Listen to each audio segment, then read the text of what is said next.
లక్ష్మీ అమ్మవారిని ప్రార్థన చేస్తూ హిరణ్యం విందేయం గాం విందేయం అశ్వాన్ అహం విందేయం పురుషాన్ విందేయం.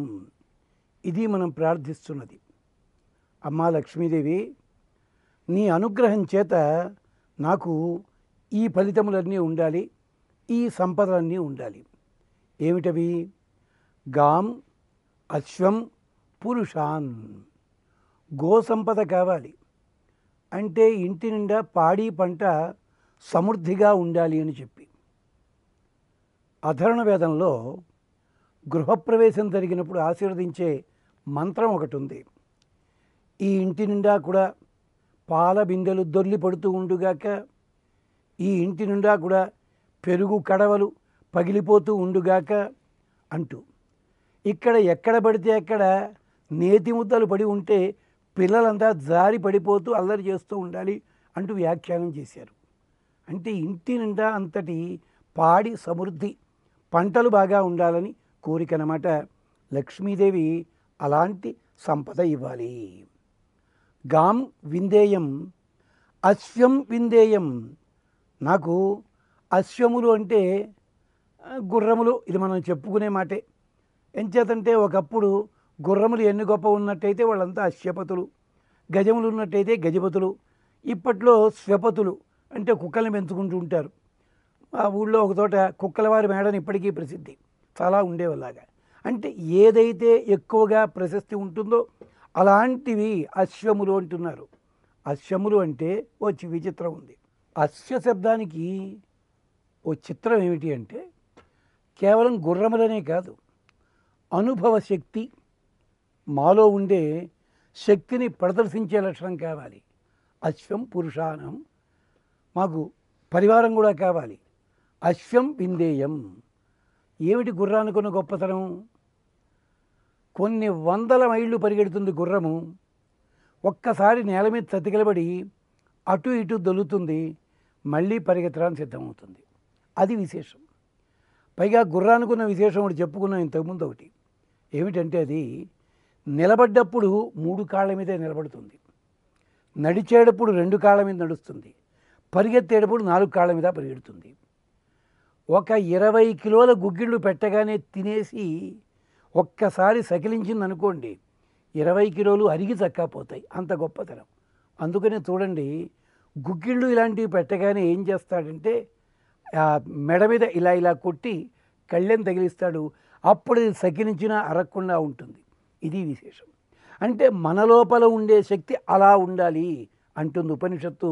అలాంటి శక్తిని పొందాలి నేను అంటల్లో అశ్వం విందేయం. ఇక పురుషానహం విందేయం. నాకు పురుషులు అంటే పరివారం అన్నమాట. అంటే బంధువులు, స్నేహితులు, దాసులు, దాసదైన్యం అందరూ కూడా నాకు బోళ్ళంతమంది పరివారంగా నాకు ఉండాలి. లేకపోతే రామచంద్రస్వామి ఏమిటండి, పక్కన లక్ష్మణస్వామి, మధ్యలో సీతమ్మ, ముగ్గురు వెళ్ళేసరికి ఎంతమంది దండాలు పెట్టారండి. వానర సైన్యం ఎవళ్ళైనా వచ్చి రాముడి మొహం చూసేటండి? లేదు. సుగ్రీవుడికి రాముడికి స్నేహము, మహా అయితే హనుమంతుడు ఉన్నాడు. సుగ్రీవుడికి రాముడికి స్నేహం అయితే రాముని భార్య తీసుకురావడానికి అన్ని కోట్ల మంది వానరులు, భల్లూకాలు ప్రాణాలకి తెగించి యుద్ధానికి వెళ్ళారంటే చూడండి పరివారము రామచంద్రస్వామికి ఎంత గొప్పగా ఉందో. ఈ కారణం చేతే సీతాదేవి తిరిగి వచ్చేటప్పుడు లంకానగరంలో ఆగి సుగ్రీవుడు వారి పరివారం యొక్క భార్యలందరినీ కూడా పుష్పకమానం ఎక్కించి వెనక్కి తీసుకొచ్చి అయోధ్య నగరంలో పట్టాభిషేక సమయంలో స్వయంగా వాళ్ళకి మంగళ స్నానాలు చేయించింది అంటాడు వాల్మీకి. అది పురుషానహం విందేయం. డబ్బిచ్చి కొనుక్కుంటే పనిచేసేవాళ్ళు కాదు నాకు కావాల్సింది. నా గుణములకి లొంగి నా మీద ప్రేమతో సేవ చేయడానికి కావాలి. అలాగే గాం విందేయం, అశ్వం విందేయం, పురుషాన్ విందేయం. హిరణ్యం. హిరణ్యం అంటే బంగారం. బంగారం ఎలాంటిది? హితము రమణీయము కావాలి. అంటే అది పొందిన తరువాత దానివల్ల నాశనం కాకూడదు. అలాంటి నాశనం అయ్యే విత్తనం మాత్రం నాకు వద్దు. అలాంటి విత్తనం వద్దు, అలాంటి విత్తనము వద్దు. అయ్యా, ఇది ఎక్కడైనా సంభవించిందా? ధర్మరాజు రాజసూయం చేయాల్సి వచ్చింది. డబ్బు ఎక్కడుంటుంది? ఎంచేతంటే ఎక్కడా దిక్కు లేనట్టుగా రాళ్ళు కొండలు ఉన్న ప్రాంతం ఇచ్చాడు ధృతరాష్ట్రుల వారి ఇది నీ వాటా రాజధాని చూసుకోమని చెప్పి. విశ్వకర్మ వచ్చాడు, కట్టి పెట్టాడు, మయుడు వచ్చాడు, మైసభ అయ్యింది. కానీ యజ్ఞం చేద్దామంటే డబ్బులు ఎక్కడ ఉన్నాయి? అందుకని కృష్ణ పరమాత్మ సలహా చెప్పాడు, నాయన వృషపర్వుడనే రాజుగారు, రాక్షసరాజు శుక్రాచార్యుల వారి ఆధ్వర్యంలో కొన్ని వందల వేల సువర్ణక యజ్ఞాలు చేశాడయ్యా. అక్కడ అన్ని వస్తువులు బంగారంతో చేస్తారు. అవన్నీ కూడా ఫలానా అడవిలో పడి ఉన్నాయి. అక్కడికి వెళ్ళి ఆ బంగారం తెచ్చుకో. ఈ లోపల ఎవడో పట్టుకుపోతాడేమో అన్నట్టు ఎవ్వడూ పట్టుకెళ్ళడు. వాటికి అంత తపశక్తి ఉంది. పట్టుకెళ్ళిన వాడు ధర్మకార్యానికే పట్టుకెడితే పర్వాలేదు, కానీ లేకపోతే ప్రమాదం జరుగుతుంది. ఆ బంగారం అంతా అక్కడ పడి ఉంది అని చెప్పాడు. అక్కడ బిందు సరోవర ప్రాంతము వీళ్ళు వెళ్ళారు. అక్కడే దొరికింది ఒక పెద్ద గద. ఏం గద? భీమసేనుల వారిది. అక్కడే అర్జునుడికి అమ్ముల పొద్దు దొరికాయి. తమాషా ఏమిటి తెలుసా? అవి రాక్షస జాతికి చెందినవి, శుక్రాచార్యుల వారు అనుగ్రహించినవి. ఇప్పుడు అర్జునుడి చేతిలో ఎవరి కోసం ఉపయోగించాయి? రాక్షసులంతా క్షత్రియుల రూపంలో కురుక్షేత్రంలో యుద్ధాని కోసం వచ్చారు, భూభారం తగ్గడానికి కదా. ఎందుకని అంటే లక్ష్మీదేవి కూడా పరమాత్మ అనుగ్రహాన్ని మనకి పొందింపజేయడానికి రాక్షస సంహారానికి ఇంకో రకంగా వినియోగించిందనమాట. అల్లా అని చెప్పి, తల్లి అలాంటి హిరణ్యం నాకు వద్దమ్మా. ఇది ఎక్కడ హిరణ్యం విందేయం అంటే నా దగ్గరున్న సంపద నా వాళ్ళు ఆనందపడాలి, నా శత్రువులు కూడా చూచి ఆనందపడాలి. అలాంటి హితము రమణీయమైన ఆ సంపద నాకు ఇవ్వాలి. ఇదంతా లౌకికముగా. మరి అమ్మవారిని ప్రార్థిస్తూ పారలౌకికంగా ఇది కోరుకుంటాడు ఎవడైనా చెప్పండి? మోక్షం ఇస్తాను రాని వచ్చిన పరమాత్మను పట్టుకుని అబ్బాయి నాకు అక్కర్లేదో ఓ ఇల్లు కట్టిపెట్టాను అట్టపాప ఎవడోను అంటే వాళ్ళ ఆవిడ కరెంటు బిల్లు ఎవడ కడతాడని అట్ట. ఇలాగే ఉంటుంది. భగవంతుడే ఎదురుకుండా పడితే ఇవి అడుగుతారండి కాదు. ఇది లౌకికముగా అడిగేది. పారలౌకిక ఏమిటి? చతురంగ బలోపేత ధన ధాన్య సురేశ్వరి అశ్వారూఢాం అహం వందే రాజ్యలక్ష్మీం హిరణ్మయీం అంటూ ప్రార్థన చేస్తారు ఇక్కడ. అంటే ఇక్కడ నాకు కావాల్సింది ఎవడు తెలుసురా? హిరణ్యం విందేయం, గాం విందేయం, పురుషానం విందేయం. అంటే యజ్ఞాదులు నిర్వహించాలి నేను. యజ్ఞము ద్వారా నాలో ఉండే అహంకార మమకారాలు తొలగిపోతాయి. దేవతానామమును ఉచ్చరించి ద్రవ్య త్యాగం చేస్తే యజ్ఞము. ఈ యజ్ఞము చేయాలని నేను ఒక్కడిని కాదు, నాతో పాటు 10 మంది కలవాలి, 10 మంది ఆనందపడాలి. అందుకని బలం, బలగం, ధనం ఇవంతా కావాలి. అంచేత నేను చెయ్యబోయే యజ్ఞ యాగాదులన్నిటికీ కూడా తగినటువంటి శక్తి నాకు ప్రసాదించు. అంటే గోవులంటే ఇంద్రియములే, అశ్వములంటే కోరికలే, పరివారం అంటే మన శరీరంలో ఉండే నాడీ మండలం, హిరణ్యం అంటే లోపలుండే పరమాత్మ స్వరూపం. ఇది పారలౌకికంగా అడుగుతున్నారు. కాబట్టి ఏమన్నారు అక్కడ? రాజ్యలక్ష్మీం హిరణ్మయీం అహం వందే. ఇన్ని పదాలు వేశామంటే నాకు అలాంటి అధికారం కావాలి. ఎంచేత సామ్రాజ్యం పై రాజ్యం అలాంటి చోట నేనున్నాను ఇక్కడ, అలాంటిది నాకు కావాలి. కాబట్టి అది నాకు ప్రసాదించు. చతురంగ బలోపేత 4 రకములైన బలములు ఉండాలి. అంటే గజములు, అశ్వములు, పదాతులు, రథములు, ఈ 4టితో ఉన్నటువంటి బలములు కలిగినది. ధన ధాన్య సురేశ్వరి, మాకు ధనము ఇవ్వాలి, ధాన్యము ఇవ్వాలి. సురేశ్వరి, దేవతలకందరికీ అధినాయకురాలు. తమాషా వేదం చెప్తుంది. ఎవరినైనా కప్పుకుని ఆయనకేమండి ఇంద్రవైభోగం అన్నాడు అనుకోండి, ఆయన చేతిలో ఏమీ లేదని అర్థం. ఏం చేత ఇంద్రుడికి లేదండి. ఎవరికి ఉంది? ఇంద్రాణికి ఉంది. ఇంద్రాణి వైసేనాయాం దేవత ఇంద్రాణి ఏతు ప్రథమ. ఇంద్రానికే అధికారమంతా. ఎక్కడో మధ్యలో బిక్కుబిక్కుమంటూ ఉంటాడు ఇంద్రుడు. ఇంద్రుడికి ఆ గొప్పతనం వచ్చింది ఇంద్రాణి వల్ల మాత్రమే. అగో అలాంటి సంపద నాకు కావాలి. ఉదాహరణ కావాలా? తమాషాగా చెప్పుకుందాం. రామచంద్రస్వామి ఎదురుకుండా నిలబడి సముద్రాన్ని ఘనీభవించమన్నట్ట. సముద్రం చాలేవయ్యా అన్నట్టు. అదేమిటి? నేను సాక్షాత్తు మానుషవేషంలో ఉన్నాను, మహావిష్ణువు అంటాడేమో అనుకున్నాడు. లేదయ్యా, నువ్వే నియమం పెట్టావు, నేను ఎప్పుడూ ప్రవహించాలి, లోతు తెలియకూడదు, వెడల్పు తెలియకూడదు అన్నావు. ఇవాళ నువ్వు ఘనీభవించమన్నావు అనుకో, నా నైజ ధర్మాన్ని కాదనేలా చేస్తున్నావు. నువ్వే కాదంటే ఎలా కుదురుతుంది అన్నాడు. కానీ సీతాదేవి ఎక్కడో కూర్చున్నావిడ అగ్నిని ఉద్దేశించి, అగ్ని నువ్వు చల్లగా ఉండు, తక్కని మాట విన్నాడు. అంటే చూడండి, అగ్ని కూడా పంచభూతాల్లోని వాడే. వరుణదేవుడు కూడా పంచభూతాల్లోని వాడే. మరి పరమాత్మ చెప్తే వినలేదు కానీ అమ్మవారు చెప్తే టక్కని విన్నట్ట. ఇది మనకి వాల్మీకి చూపించిన చమత్కారం.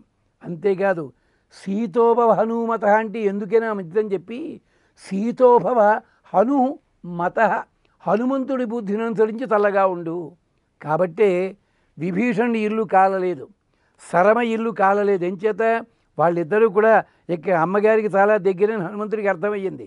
అందుకని అతను ఎక్కడ నిప్పు విడిచినా ఒకవేళ అమ్మగారికి సానుభూతి పనులు ఉన్నట్టయితే వాళ్ళ ఇల్లు కాల్చలేదు అగ్నిదేవుడు. అదిగో అలాగా మాకు సర్వసంపదలు ఇప్పించేది అమ్మవారు గనక అమ్మవారిని మేం ప్రార్థన చేస్తున్నాం ధనధాన్య సురేశ్వరీం అని అంటారు. అంతేకాదు మా శత్రునాశనం కలగాలి అన్నారు. ఎలాగంటే వేదం చెప్తుంది, న బహవః సమశకన్ నార్భకా అభిదాదృషు. మేము అమ్మవారిని అయ్యవారితో కూడిన అమ్మవారిని ప్రార్థన చేశాం. మా శత్రువుల వాళ్ళు మా దగ్గరికి రాకూడదు, మమ్మల్ని జయించకూడదు, ఇబ్బంది పెట్టకూడదు. ఎలాగో తెలుసా, వేణోహరద్గా ఇవ అభితో అసమృద్ధ అఘాయవ. వెదురు పొదలుంటాయి, బ్రహ్మాండంగా మొలుస్తాయి. వెదురు పొదలు కొట్టేస్తున్నామన్నప్పుడు వెదురు పొదల పక్కన మొక్కలుంటాయి, మొలకలుంటాయి, అవి ఇంకెదగవు. మీరు ఎప్పుడైనా గమనించండి, అరటి చెట్టు ఉంటుంది, అరటి చెట్టు పక్కనే పిలకలు ఉంటూ ఉంటాయి. ఈ పిలకలు విడిగా తీసివేస్తే తప్ప అరటి చెట్టును కొట్టే కానీ ఇవి మాత్రం మొలవు. అదే పద్ధతిలో మా చుట్టుపక్కల శత్రువులు ఎవళ్ళు కూడా వెదురు పొదల దగ్గర ఉన్నటువంటి చిన్న చిన్న పిల్ల మొలకల వలె ఎవళ్ళు కూడా ఎదగడానికి వీల్లేదు. అలాంటి సంపద మాకు కావాలి. అదే యజుర్వేదం చెప్తుంది, అమ్మా లక్ష్మీదేవి నిన్ను ప్రార్థిస్తున్నావమ్మా, డబ్బు ఇస్తావో అధికారం ఇస్తావో మరొకటి ఇస్తావో మాకు అక్కల్లా. అక్కడ ఆశీర్వచనం ఏమిటో తెలుసునా చెప్తుంది, ఆత్మానం మే తర్పయత ప్రజామే తర్పయత. నా మనస్సుకు తృప్తి కలగాలి, నా సంతానం క్షేమంగా ఉండాలి. పశువున్మే తర్పయత గృహాన్ మే తర్పయత. పశువులు నన్ను పోషిస్తున్నవి, నా మీద ఆధారపడి బతుకుతున్నవి. ఏ ఏ జంతుజాలం ఉందో అది నీ అనుగ్రహం చేత క్షేమంగా ఉండాలి. అలాగే నా ఇల్లు ఎప్పుడు కూడా కళకళలాడుతూ ఉండాలి, 10 మందితోటి కలిసి ఉండాలి. గణాన్మే తర్పయత. నా పరివార గణం ఉన్నారే వాళ్ళందరూ క్షేమంగా ఉండాలి. అంచేత అలాగట. అయితే గుర్రాలు కావాలి అన్నారు ఈయన. గుర్రములు ఎందుకు కావాలో వేదమే చెప్పింది. అంటే కేవలం స్వారీ చేయడానికి, యుద్ధాలకు వెళ్ళడానికి కాదుట. నేను అధిరోహించిన అశ్వము, నా పరివారంలో ఉన్న అశ్వములని చూడగానే శత్రువులు భయపడి పారిపోవాలి, అలా ఉండాలట. అంటే ఏమిటి, గుర్రపు డెక్కల దాటికే శత్రువులు నశించిపోవాలి. నేను యుద్ధం పనిగట్టుకు చెయ్యను, యుద్ధం కోసం వెళ్ళను, ఎటువాడిని దోచుకోను. కానీ నీవు ప్రసాదించిన ఆ హయమును చూడగానే, అశ్వ సైన్యాన్ని చూడగానే వాళ్ళు బెదిరిపోవాలి. తీవ్రాన్ ఘోషాన్ కృణుతే ధృషపాణయో. ఆ కాలి గిట్టలున్నాయి చూచావా, ఆ డెక్కల చప్పుడికి వాటి ఘోషకి కూడా శత్రువులు దూరంగా పారిపోవాలి. అశ్వాహరథేభిస్సహ వారి జాతం. మేమంతా కూడా గుర్రములని రథములని తీసుకుని పెడుతుంటాం, చాలా వేగవంతంగా పెడతాయి అవి. అపాక్రామంత ప్రపదై, గిట్టలతోటే మట్టగించేయాలి వాళ్ళని. అలాంటి అశ్వములు నాకు సంపాదించాలి. ఇదే మనకి ఉత్తర గోగ్రహణ సమయంలో ఉత్తర కుమారుడు నడిపిస్తున్న రథాన్ని. అప్పుడు చాలా తమాషాగా అనిపించింది. ఏమిటి ఇంతవరకు అర్జునుడు నడిపించినప్పుడు ముందువాడు నడిపిస్తే పెద్ద ధ్వని అది రాలేదు, ఉత్తర కుమారుడు నడిపి ఎలా వచ్చింది? ఎంచేత ఉత్తర కుమారుడు ధైర్యం వచ్చింది. అర్జునుడు ఎవరో తెలిస్తే అన్నాడు, ఏమయ్యా నాకు రసార్జునుడు వచ్చయ్యా, అద్భుతంగా నడిపిస్తాను అన్నాడని చెప్పి ఆ నడక నడిపిస్తుంటే గుర్రాలకి సంతోషం. ఏమిటి, ఎంతవరకు ఇతనే కదా మమ్మల్ని అదిలించింది, ఎంతటి మహానుభావుడైనా అంటూ ఉత్సాహంగా పరిగెడుతున్నాయిట. అలాగే అయోధ్యాకాండలో కూడా ఘట్టం ఉంటుంది. రాముడు తిరిగి వచ్చిన తర్వాత నందిగ్రామం దగ్గర ఉన్నాడు. సుమంతుడు గుర్రం ఎక్కాడు, గుర్రాల రథం ఎక్కాడు, గుర్రాలు పరిగెడుతున్నాయట. గుజరాతీ రామాయణంలో చెప్తారు. ఎంత బాగా పరిగెడుతున్నాయటంటేట, ఆ డెక్కల చప్పుడుతోటి నగరంలో వాళ్ళకి రాముడు తిరిగి వస్తున్నాడు అని చెప్పడానికి అన్నట్టుగా పరిగెడుతున్నాయట. అగో అలాంటిది శుభములని మాకు కలిగించాలి, అశుభములని శత్రువులకి కలిగించాలి. అలాంటి గుర్రములు మాకు సమర్పించాలి.